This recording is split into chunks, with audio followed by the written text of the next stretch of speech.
Na aula de hoje, a gente vai continuar com aquela matéria de formação étnico-cultural da população brasileira, que a gente já está vendo há alguns módulos já. E agora a gente vai focar nos povos africanos. Primeira coisa que a gente vai ver sobre eles são as condições de vida, trabalho e resistência dos povos africanos durante o período escravocrata. O período escravocrata era o período em que a escravidão ela era permitida no Brasil. Para compreender as condições de vida dos africanos, a gente primeiro precisa saber, a gente precisa entender como elas chegaram aqui, de onde elas vieram. Pois bem, muita gente acha que os escravos africanos aqui do Brasil vinham de apenas um país, eram de uma cultura só, de uma etnia só. Isso não é verdade. O Brasil, os africanos escravizados que vieram para o Brasil, eles eram de várias culturas diferentes, de vários povos diferentes e de vários países diferentes do continente africano. Agora vamos entender um pouco como essas pessoas foram capturadas. Muito bem. Lá no continente africano, ele era dividido em reinos, e esses reinos eram formados por vários clãs e várias etnias diferentes que se juntavam e formavam um reino. E esse reino, ele era governado por uma pessoa. Então, o poder, ele era concentrado na mão de uma pessoa só, que era um manicongo, que era como se fosse o imperador daquele reino. Essa política de todo o poder concentrado em uma pessoa gerava disputas internas, porque mais de uma pessoa queria estar no poder. Então, muitas vezes, eles discordavam do manicongo que estava ali exercendo o poder. E essas disputas internas, como sempre, geravam instabilidade, né, dentro desses reinos. E os europeus, como já havia acontecido na América Espanhola, se aproveitaram dessa instabilidade para poder conquistar territórios e colocar ali sua influência política. A gente já viu isso acontecer em muitos casos. Os europeus se aproveitarem de instabilidades internas de algum povo para poder conquistar territórios e influência.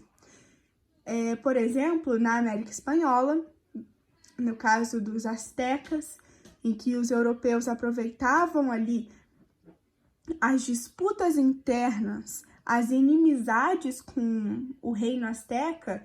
Então, eles pegavam os inimigos dos astecas, faziam alianças com esses inimigos para poder atacar os astecas. Era mais ou menos o que eles fizeram aqui no continente africano.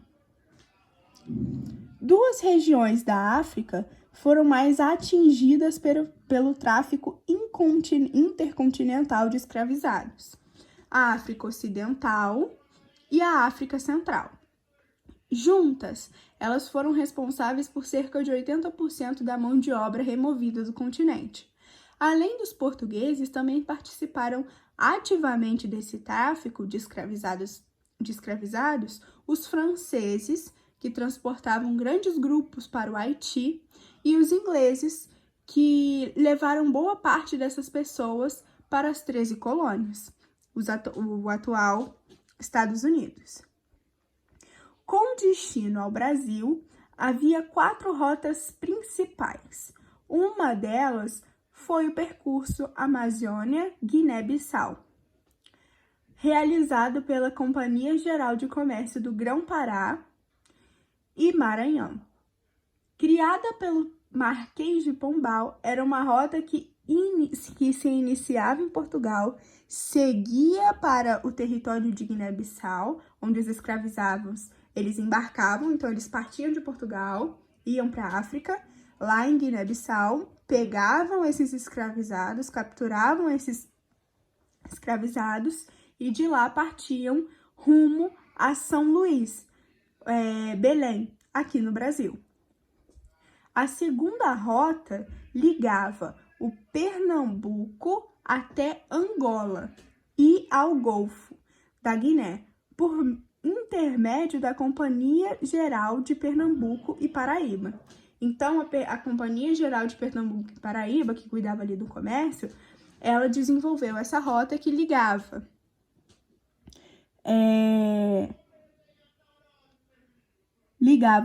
Pernambuco a Angola e ao Golfo da Guiné. Então, ligava Pernambuco a esses dois pontos, Golfo e Angola. E essa rota também foi criada pelo Marquês de Pombal. A terceira fazia o percurso desde o estado da Bahia até a Baía do Benim, também no Golfo da Guiné, sem a supervisão de uma companhia específica. É importante você saber essas rotas? Não é importante, tá bom? O que é mais importante aqui? O mais importante é você saber das disputas internas que foram aproveitadas pelos europeus para poder conquistar territórios e colocar a sua influência e poder nesse continente.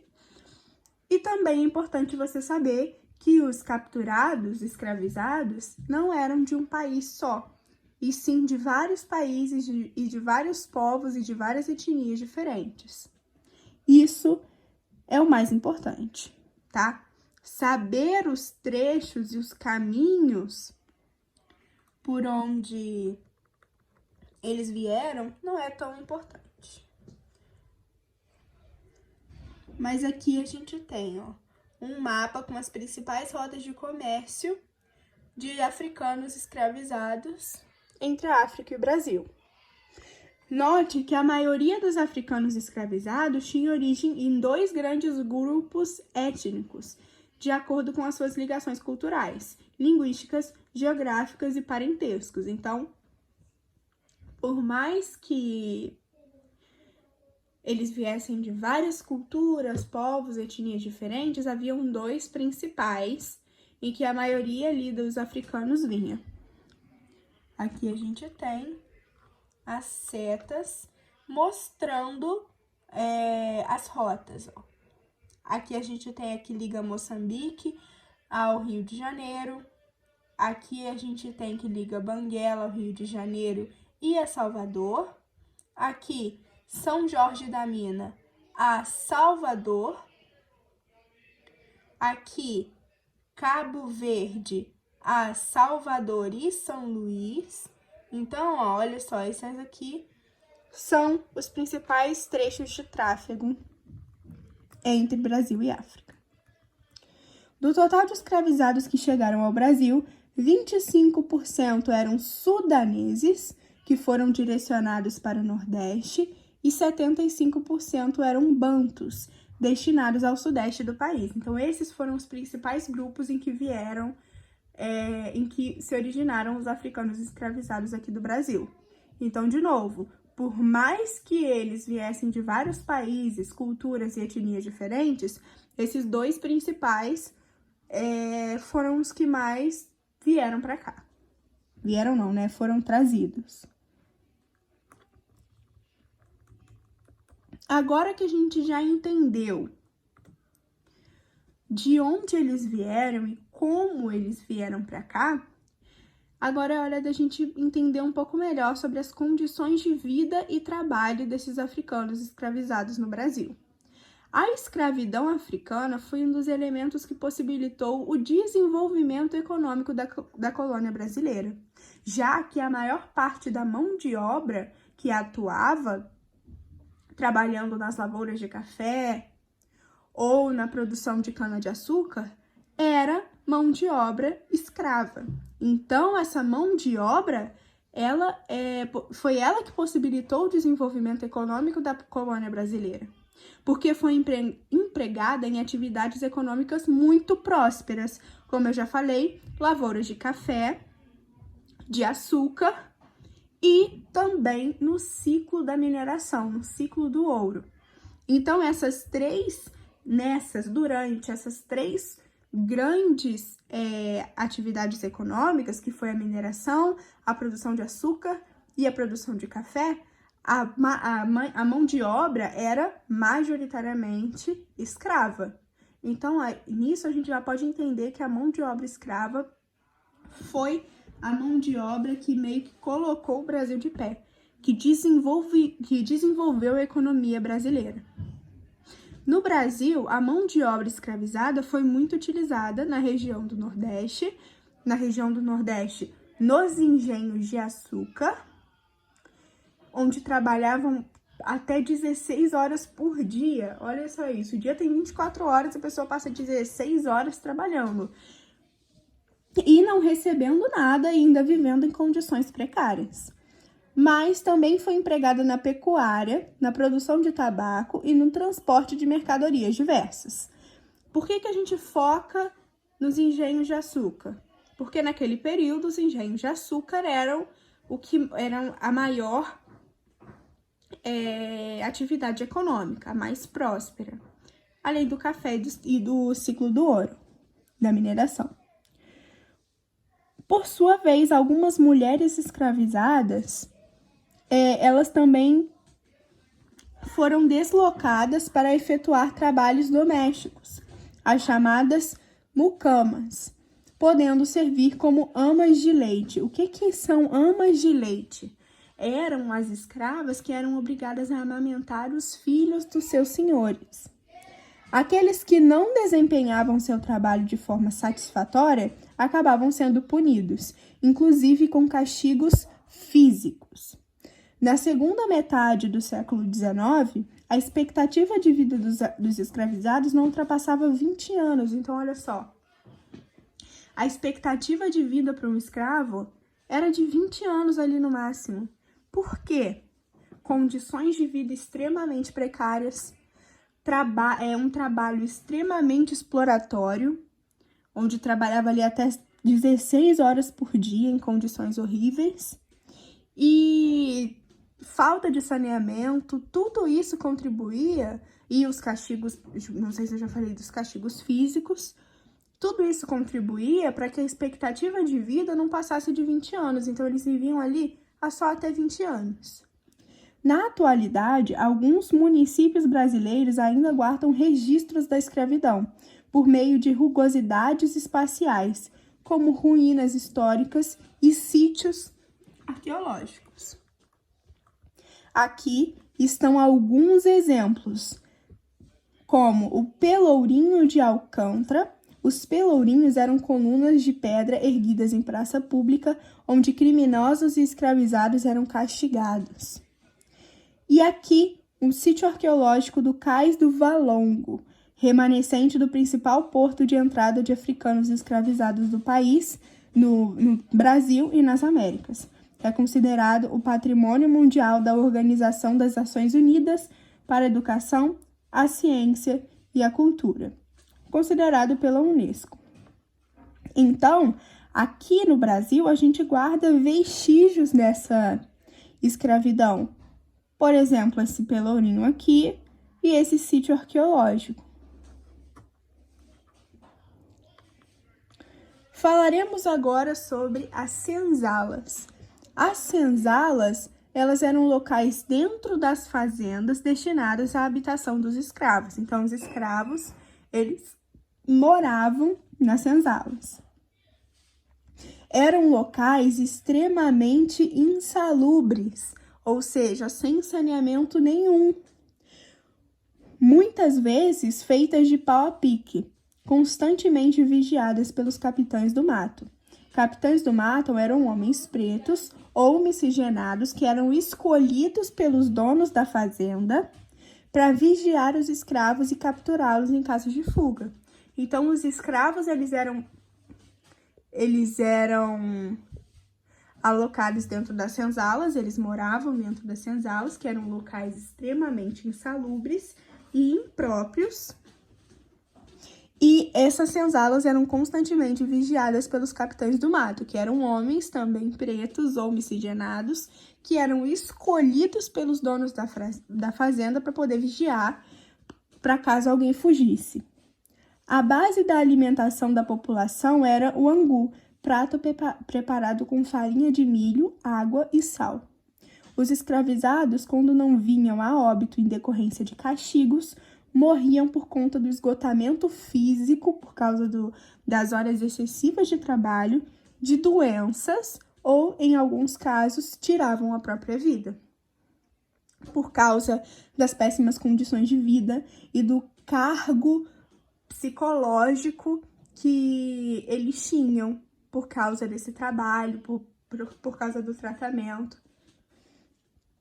Isso tudo, vou falar isso novamente, isso tudo contribuía para que a expectativa de vida desses escravos fosse extremamente baixa. No contexto urbano, os escravizados eles exerciam outros trabalhos, como o de construtor, vendedor, transportadores de latrina, pois como não havia rede de esgoto, era necessário que os dejetos humanos fossem transportados e jogados no rio ou no mar. Importante você saber que naquela época ainda não havia um sistema de esgoto funcional. Entre outros serviços. Esses eram alguns dos serviços que eles podiam exercer nos ambientes urbanos, nas cidades. Com a descoberta de jazidas de ouro em Minas e Goiás no século XVIII, milhares de escravizados foram deslocados para trabalhar nessas minas na extração do ouro, bem como no abastecimento dessas regiões, porque eles não só precisavam extrair o ouro, mas precisavam abastecer as regiões, as cidades que se formavam em torno das minas. No sul do Brasil, por exemplo, os cativos. Cativo é aquele que perdeu a sua liberdade, no caso aqui, escravos. Os escravos, eles trabalhavam na produção de carne seca, também chamada de carne de sol, que era levada pelos tropeiros até as áreas de mineração para alimentar os exploradores. O que a gente pode tirar aí de todas essas funções? Que os escravos, dependendo da região em que eles eram colocados para trabalhar, eles podiam exercer diversas funções. Então, no norte do país, no Nordeste, a produção de açúcar era predominante.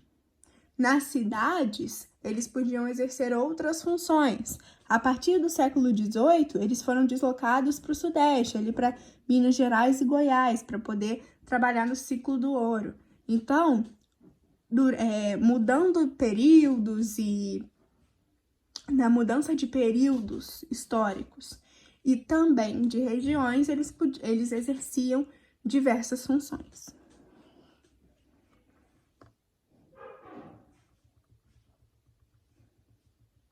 Falaremos agora um pouco sobre a resistência dos escravizados ao longo do tempo. Sabemos que a condição de vida da população escravizada era precária, mas é importante ficar claro que eles não aceitavam sem resistência às crueldades a que eram submetidos. Eles não ficavam, vamos dizer assim, entre aspas, eles não aceitavam com tranquilidade todas essas condições em que eles trabalhavam, essas punições, eles resistiam a essas crueldades. Só que eles não eram tão poderosos a ponto